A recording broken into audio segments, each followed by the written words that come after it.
Gender-critical fascism is an ideological poison that is destroying people's minds. More specifically, it is destroying the minds of children in countries such as the UK and the US. Gender-critical fascism has pushed things to the point that not only are trans people being targeted with extreme levels of violence and sometimes even murdered, but people who simply have a trans family member are now being subject to that very same violence, including 3-year-old toddlers. Let me repeat that. Gender-critical fascism has taught people that they are justified in targeting and assaulting toddlers who have a trans family member.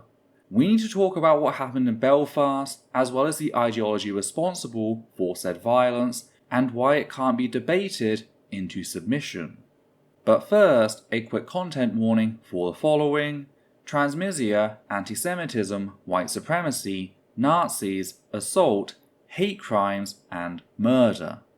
If you like our work and appreciate the research put into each video, please consider supporting the channel via Patreon. You can also support us by liking, commenting, and sharing this video on social media. Hi there, my name is Ethel Thurston, she, her, they, them, and today we'll be discussing a hate incident that was enacted in North Belfast on the 22nd of April 2024. This one is pretty rough, if you couldn't tell from the intro, particularly in light of how the father of the two children assaulted couldn't do much outside of trying to lead them to safety, and we'll discuss more of why that is in a moment. But first, let's start with a recap of the incident itself. On the 22nd of April 2024, an unnamed trans man, who we'll call John, took his 3-year-old twin daughters to a public park in North Belfast. Once inside, his girls would run off to play, leaving him to sit down on one of the nearby benches. Within moments of arriving, however, a group of about 10 children, some of which are thought to be around 12 years in age, headed over to one of the girls and pulled her off one of the rides. It's then that the group began verbally attacking her and her sister, regurgitating a series of anti-trans insults at the girls, who, being 3 years old, didn't know what the hell was happening. John quickly noticed that something was up and rushed to his daughters, yet the abuse didn't stop as he approached. Realizing the severity of what was happening, John began to lead his girls out of the park, trying to get away from the mob. Sadly, the group of 10 children didn't give up, and instead tailed the family, which is when things escalated. The group moved from verbally abusing the two girls to physically attacking them, shoving and tripping the girls as they tried to leave. It's noted that the group pushed one of the girls so hard at one point that she was thrown against a wall and hit her head. The family eventually got away, making their way home, at which point John broke down, embracing his two girls, crying. Shortly after the incident, the police opened a case and are now investigating what happened as a hate-motivated assault, i.e. a hate crime. Being marked as a hate crime means that, legally, the punishment will be more severe than if it had been a non-hate incident. This is done due to the way in which hate crimes not only impact the individual targeted, but the community as a whole, instilling fear in said community. So there's a lot to unpack here, starting with the hopelessness that John must have felt. He was forced into a really shitty situation. Had John laid a single finger on any of the children, even if it was just to push them away, not only could he be charged with assault on a minor, we likely wouldn't be covering the story proactively, we'd be covering it in response to gender-critical fascists presenting said case as evidence that all trans people are an inherent danger to children. Hell, some are already trying to do that, claiming John is in fact a trans woman who went to the park wearing a leather short skirt and fishnet stockings, items typically coded to sex workers, to make out that John was being sexually inappropriate inside a public park, and thus brought said violence upon his children. This is in spite of the fact that not only is John a trans man, but we have no idea as to what he was wearing, and that would be entirely irrelevant, exposing this as nothing more than victim blaming. Thankfully, said narrative isn't taking hold, since it lacks the support of the mainstream media in this instance, but it's not for a lack of trying. It's very easy to say that a parent has a right to forcibly defend their child, even from other children, when you're not a marginalized person. It's a completely different story when you are. This isn't something that's unique to trans people. If John had been a black or Middle Eastern man reacting to racist abuse of his children, it'd be the same sort of situation in which any physical contact, no matter how moderate or justified in defending their children, could be used to demonize the demographic as a whole. It could also be used to demonize John and his family within the local community, leading others, including adults, possibly a parent of one of the other children, to further target both John and his family, escalating the violence. This is especially true if the children behind the assault learnt their hate at home, meaning their parents might be waiting for any excuse to attack a trans person and their family. There's also the fact that no matter how John positioned himself as the family fled the park, there was no way for him to protect both children from attacks that can quite literally come from 10 different directions. That's just not feasible. The moment you turn to block one child using your body, the one across on them takes a shot. There are physical limits to how many directions you can shield your children from when they're being attacked on all sides, irrespective of the age of the culprits. So I can sympathize with what John was put through during the assault, and how there really wasn't a clean resolution. I'm not here to admonish John, a victim, because yes, he is also a victim of this attack, for making a tough call. He decided his priority was to get his girls out of there. That's admirable. What I will be angry at is the apparent inaction of other parents. Whilst the article doesn't mention any other parents at the playground, I find it hard to believe that it was so busy that 10 children of varying ages immediately descended upon John's children, yet nobody else was around. So I have to wonder what the fuck the other parents were doing as this whole thing unfurled. But with my initial thoughts laid out, I'd like to move on to my thoughts regarding the coverage in the Sun article that broke the story, specifically some things that were said by Adriana Elson, a local trans woman who seems to be friends with John and is our primary source of information regarding the story.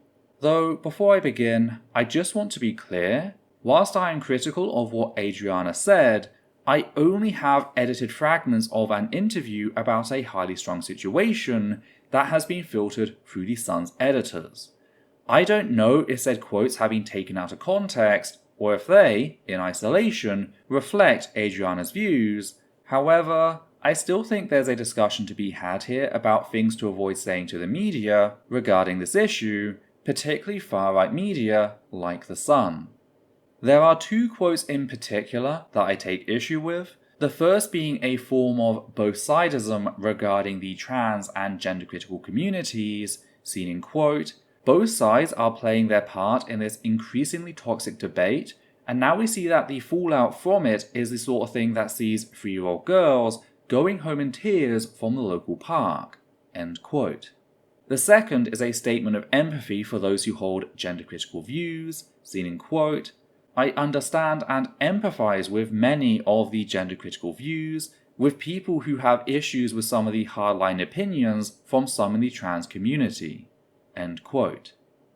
Let me be clear, as someone who specializes in this field, gender-critical fascism has one goal, and one goal only, to eradicate the existence of trans people, and they'll stop at nothing to do so. That's why, in spite of claiming to be feminists, they were happy with the overturning of Gillet competence, a UK medical standard first introduced to ensure girls could always access contraception without parental consent. That's why they marched alongside and happily caught white supremacists at their hate rallies. That's why they quite literally parrot the Nazi fascism of Nazi Germany with regards to the existence of trans people as a social disease spread by Jewish billionaires. Do note, I'll include some additional reading down below with regards to gender-critical fascism and its core beliefs if you'd like to know more. Yet, returning to Adriana, when she says that she empathizes with said views, that is what she is ostensibly empathizing with, whether she realizes it or not. The wholesale destruction of not just the trans community, but trans people as individuals. Our very extermination. Trans people, meanwhile, just want to exist, to have our rights and be left alone. Therefore, I take issue with any attempt, no matter how small, to draw an equivalence between the two groups. I get that she mentions hardline opinions in the trans community, but no elaboration is given as to what those opinions are. I also, personally, see this to be a form of victim blaming, blaming the trans community, John included, for the violence gender-critical fascists have chosen to inflict upon us. This is an issue reflected in the passive nature of Adriana's statement. She doesn't present said violence as the direct or desired result of anti-trans rhetoric, at least not here. Rather, it's the fallout of debate, an unintended consequence. It's like that passively happens as the result of a separate issue, as if the thing trans people are fighting against isn't the very violence seen in this case. Though, again, this is criticism of two quotes which the Sun article presents out of context, quotes that seem to be at odds with a later anecdote regarding what gay rights activist P.A. McLaughlin supposedly told her, namely how someone will always pay the price when people of power spread hate. That's not a passive thing that happens, that is an active choice made by the people in power, which, to be clear, trans people are not. The only people who think trans people are in control are those who believe transgenderism is a social contagion being spread by some Jewish cabal as part of a Jewish conspiracy to destroy Western civilization. It's this contradiction that explains why I'm hesitant to call Adriana out on this. It's very possible that her statements have been taken out of context to construct a false narrative, or that she was speaking on the spot and misspoke, and I don't want to be demonizing a trans woman for being taken advantage of. But it's still worth unpacking why it's important to be careful with the language we use, particularly given the source.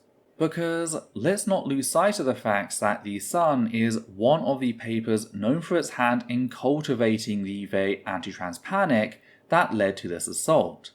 That's why it doesn't surprise me that they included the previous quotes, because it gives the general public an ahistorical understanding of the ongoing struggle for trans liberation, marking these children as unfortunate collateral, rather than victims of gender-critical fascism. That's why these quotes go first, only being followed later by the seemingly contradictory anecdote, because casual readers are more likely to accept and stick with the first narrative they're sold, which is in the Sun's best interest. Such a narrative offers the Sun a neat way to wash their hands of trans people's blood, shifting the blame onto trans people, at least in part, which is the exact opposite of holding the Sun accountable for its part in spreading anti-trans hate and normalizing violence. Which brings us to the children themselves and why they decided to do what they did. It's important that we don't lose sight of the fact that children aren't born hating anybody, including trans people, that they're taught to hate either by their local community or, more recently, in online communities. Children are indoctrinated, brainwashed, and radicalized by hateful ideologies which have been enabled and even empowered in our current society, normalizing violence against trans people. Though it's not just children that are affected, it's everyone. I remember covering two such incidents that occurred in the UK back in 2019, one involving a trans teen who was targeted and slashed across the face with a knife, and another in which a trans girl was thrown to the ground and was repeatedly kicked in the head so severely that the teacher who intervened was certain she would have been murdered had it been allowed to go on. Then there was the 2020 case, again in Belfast, in which a trans woman was assaulted while sitting at a table in a brightly lit restaurant. because that's how confident her attacker felt in the current climate. I actually remember ending that video on a warning, something that has become particularly eerie considering today's case. This is how everyone has had a part to play in violence like that seen in Anna's case. By arguing that trans women are a danger to women and children, whether in bathrooms, sports, or prisons, as well as parroting the myth that trans men are naive, vulnerable girls tricked into medically transitioning by some insidious trans conspiracy. When this is the state of trans discourse, a targeted attack on a trans person cannot be treated as an isolated incident. This was not some extreme person acting out on their own. This was someone acting on the ideas that people like J.K. Rowling have attempted to normalize. This was someone responding to what they perceived as a threat specifically because of the bigotry that goes unchecked in the UK media. This is a problem that won't be addressed until we tackle it at its root cause. Unless we do, we'll be seeing a lot more assaults. We also can't forget the murder of 16-year-old Brianna Ghey, as mentioned by Adriana in the article, with Brianna having been stabbed to death in a park by two of her fellow students who singled her out because she was trans. After both the school and police failed to act on reports of anti-trans harassment for years, going so far as to even suspend Brianna for defending herself, Brianna was stabbed 28 times in a public park, murdering her. Though the problem isn't limited to extreme and isolated incidents. Between 2012 and 2022, the number of anti-trans hate incidents in the UK has increased 13-fold. That is an increase of 1,282%. We are in the midst of a manufactured anti-trans crisis and engineered surge in anti-trans violence. The fact that we're seeing both more violence and more extreme forms of violence, broadening out to include family members of trans people, including toddlers, is a sign that none of this is normal. That it's not kids being kids, it's young minds being deliberately targeted and poisoned with hate.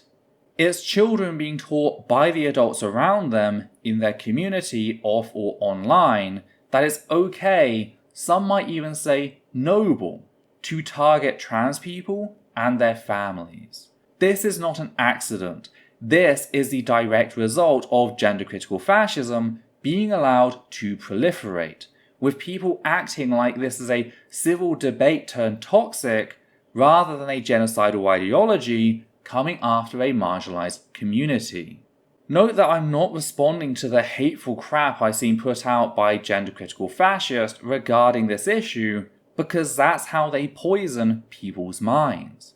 When you debate a fascist, no matter what kind, you treat them with an air of authority, and that's how fascism grows.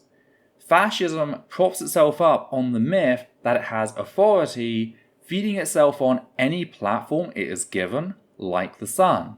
The only way to kill fascism, other than at the end of a rifle, is to starve it. Don't treat it like an equal. Instead, acknowledge that we need to isolate it from the population, scrutinize it in a controlled environment, and inoculate society to it over time, like we would produce a vaccine to protect from a pathogen. To do that, fascism needs to be named, deplatformed, and destroyed, not just for the good of trans people, but Jewish and autistic people, as well as women, all of whom are harmed under gender-critical fascism. That is what I am making the commitment to do more of going forward, and I'd invite you to be a part of it, to be the change we want to see. If we can't trust media sources, such as The Sun, to honestly acknowledge gender-critical fascism for what it is, then it's on people like you and me to raise the alarm. We can fight this as a community. Though what do you think? How do you feel about this hate crime in the larger picture? Are there any words of support that you'd like to express to John or other victims of anti-trans hate crimes? What do you think about Adriana's quotes in the Sun article? Did you notice something I missed? If so, be sure to let me know in the comments down below. Though, if you appreciate what we do here and want to help out, please consider becoming one of our wonderful patrons who make our work possible.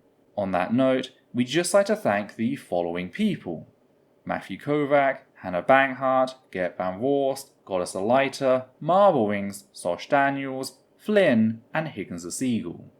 And for myself, Adita, and Levi, take care now.